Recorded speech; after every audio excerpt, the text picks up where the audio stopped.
Bonjour à tous. Merci de vous être déplacés pour l'inauguration de la nouvelle classe extérieure de l'École du Bon Pasteur. Aujourd'hui, nous vivrons les lieux comme les enseignants le feront bientôt, donc au gré de la température et de Dame Nature. Il s'agit donc d'un réel essai de la forêt pédagogique. Sans plus attendre, je laisse la parole à Monsieur Vincent Caron.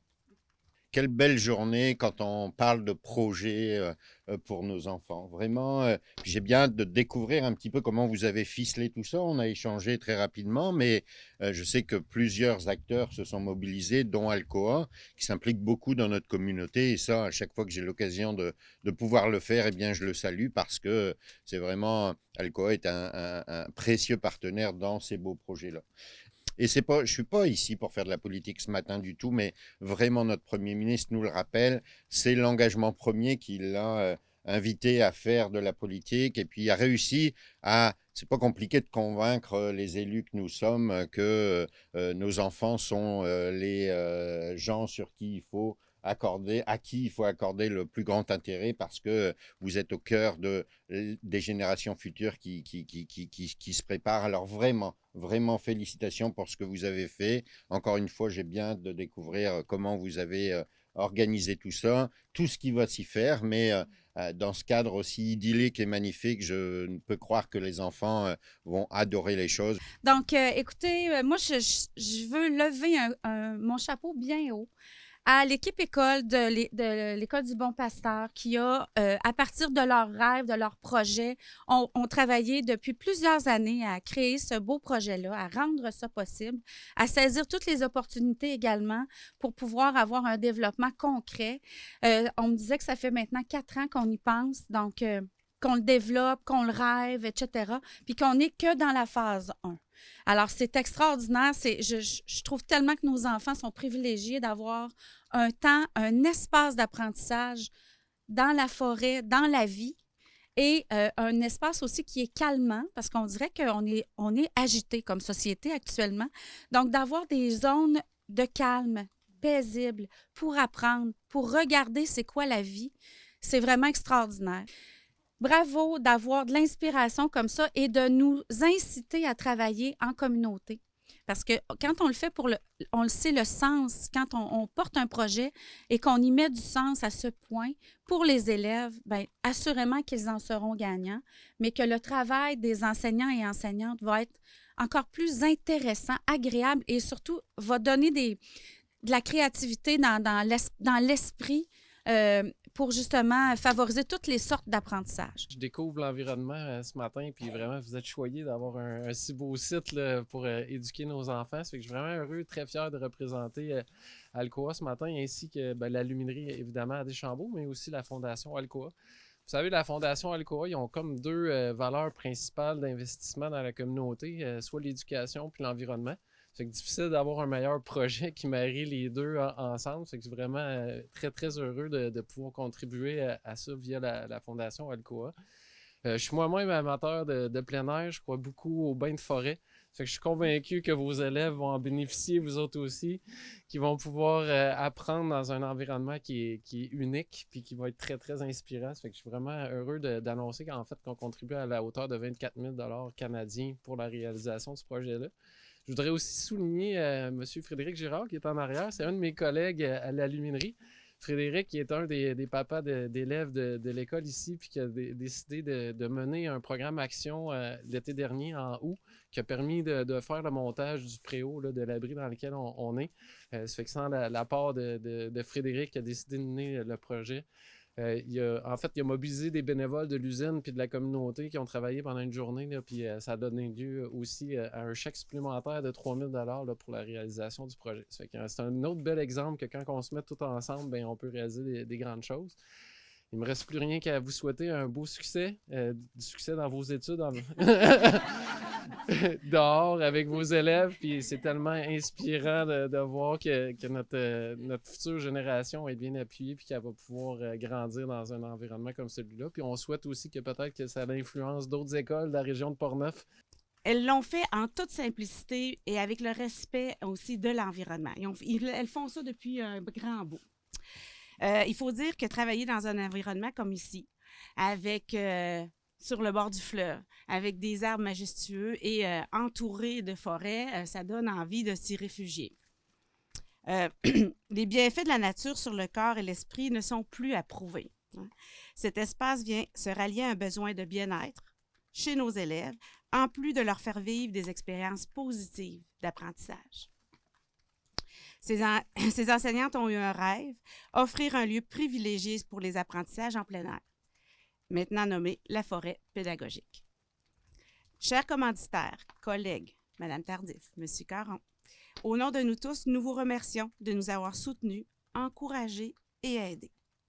Nous voulons également souligner que les personnes qui ont œuvré à installer les pieux, à monter le préau, à aménager le terrain, à installer la clôture, ainsi que l'arpenteur, ils ont tous, sans exception, fait beaucoup plus que le service qui était demandé. Cela démontre clairement les valeurs intrinsèques qui inspirent de travailler avec la nature. L'entraide, le respect, le partage et l'engagement.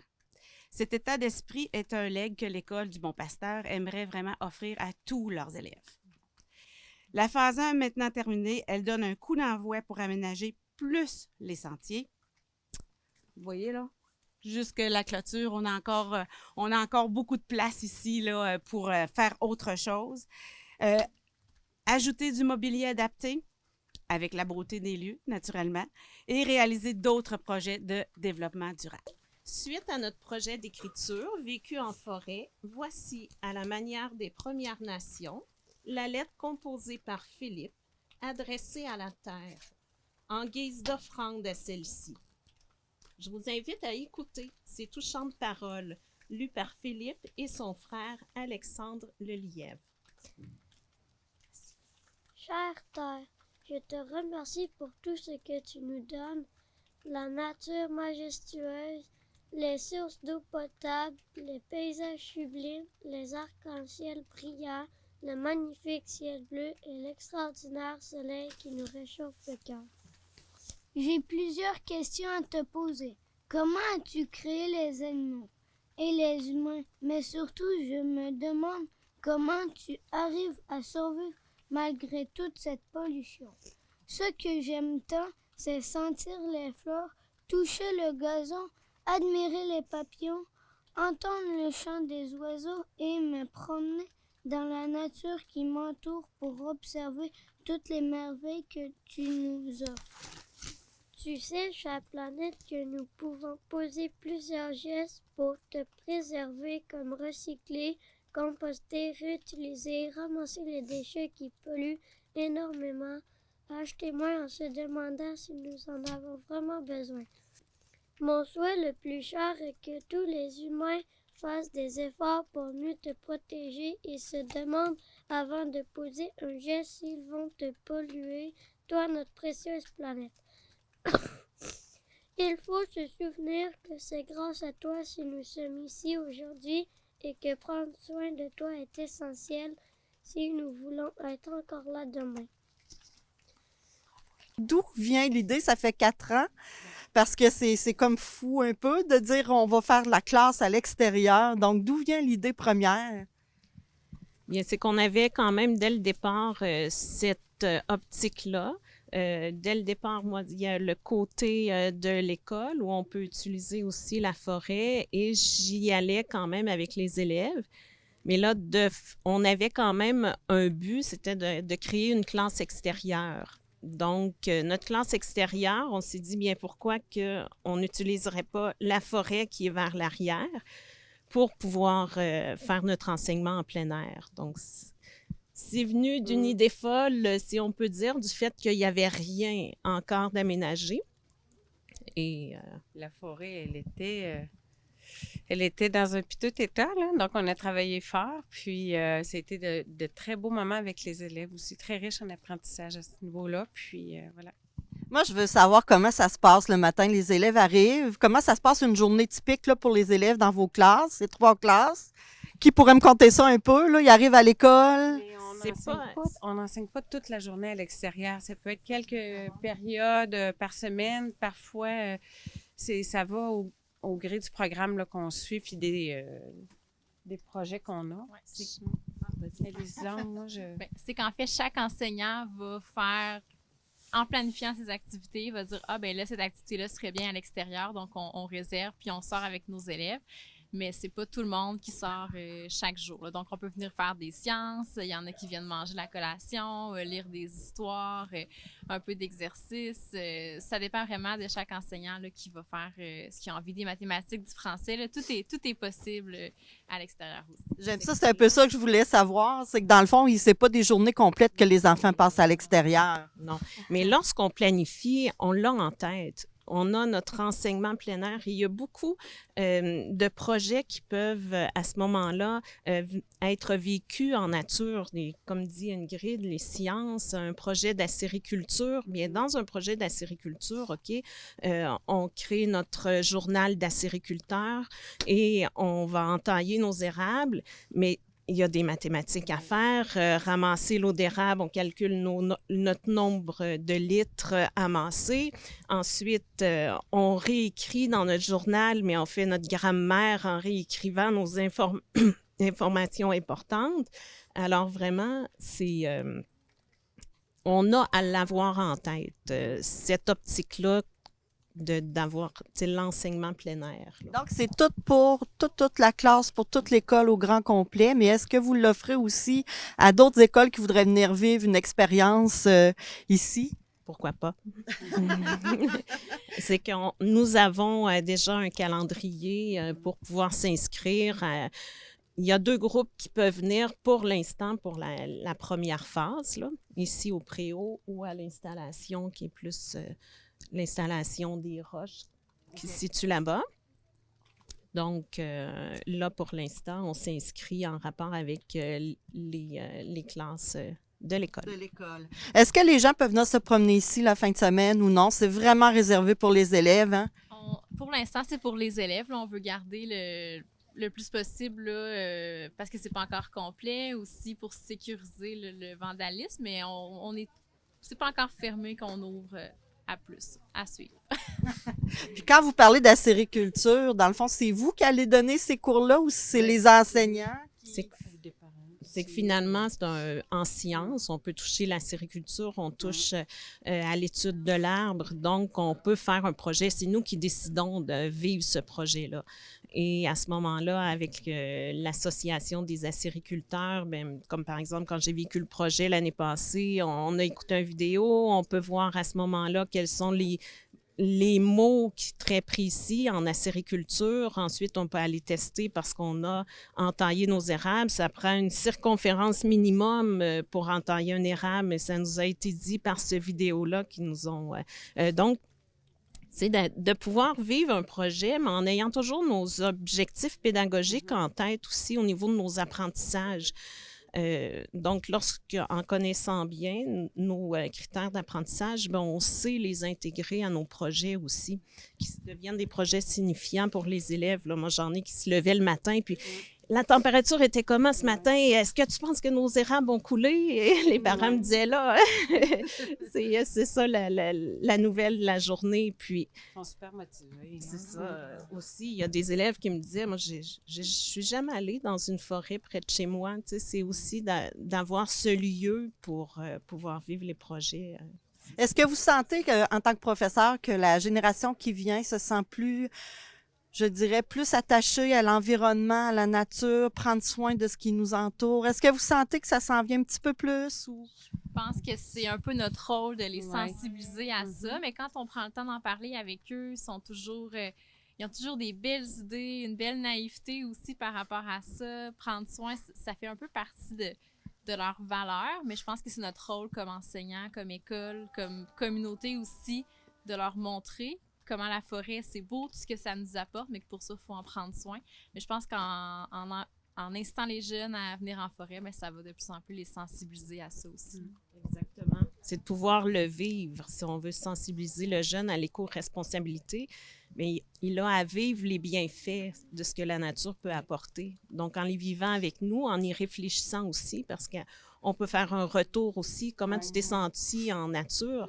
Mais aussi, on les prépare avant de venir. On a à les préparer. On ne vient pas ici pour une cour. C'est pas une cour de récréation qu'on peut piétiner. C'est pas pour rien s'il y a des sentiers, c'est pour laisser la végétation pousser en dehors, à l'extérieur. Donc, on fait beaucoup de projets, mais c'est pas nécessaire qu'un enseignant ait des gros projets pour venir à l'extérieur. À un moment de lecture, Josée, tu le faisais très bien avec tes élèves, Ingrid aussi. Au début, on allait au parvis de l'église, on peut aller au fleuve, mais ici, en forêt, de lire, on a déjà vu des élèves s'installer un peu partout, sur un arbre, 2 roches à côté. Puis c'est un moment de détente et d'évasion. Puis c'est ça, tomber en amour avec la lecture, on le sait, ça part aussi d'un moment où on choisit sa posture, puis on peut seulement venir travailler aussi à l'extérieur, dans ses cahiers, puis tout est possible. On peut apprendre à travers les projets de la nature, mais aussi venir tout simplement travailler des ateliers, utiliser ce lieu-là. Donc, Vincent, écoute, c'est un projet extraordinaire. Le gouvernement a mis pour combien ici dans le projet? Est-ce que tu le sais? En fait, il y a une mesure qui s'appelle amélioration des cours d'école. Donc, de mémoire, c'est environ 70 000 $ qui ont été investis ici par le gouvernement. Mais c'est pour un projet qui était, me semble-t-il, plus vaste que celui-ci. Il y a une partie qui est dédiée à cette belle réalisation qu'on découvre. Vraiment, c'est extraordinaire. Quel bel endroit pour enseigner, je suis convaincu, j'entendais les professeurs tout à l'heure nous dire comment elles pouvaient exploiter finalement chaque détail de l'environnement pour mettre en pratique l'enseignement, que ce soit les mathématiques, la grammaire, etc. Donc, quel que soit le montant, c'est un grand investissement parce que lorsqu'il s'agit d'investir pour nos enfants, eh bien, on investit pour l'avenir. Est-ce que tu crois que le projet pourrait se retrouver ailleurs dans notre MRC? Ou moi, je trouve que c'est un vraiment beau projet, là. Est-ce que tu penses qu'à un moment donné, tu pourrais comme faire en sorte que ça aille ailleurs dans d'autres écoles? Oui, mais je sais que par exemple à Saint-Alban, il y a un projet qui ressemble un petit peu à celui-ci. Saint-Alban, l'école de Saint-Alban a la chance de bénéficier d'un vaste terrain avec une petite forêt en arrière. Donc je sais que les jeunes fréquentent beaucoup cet endroit. Donc oui, bien entendu, j'invite l'ensemble des écoles finalement à être inventives, mais surtout à partager cette nature, à faire en sorte...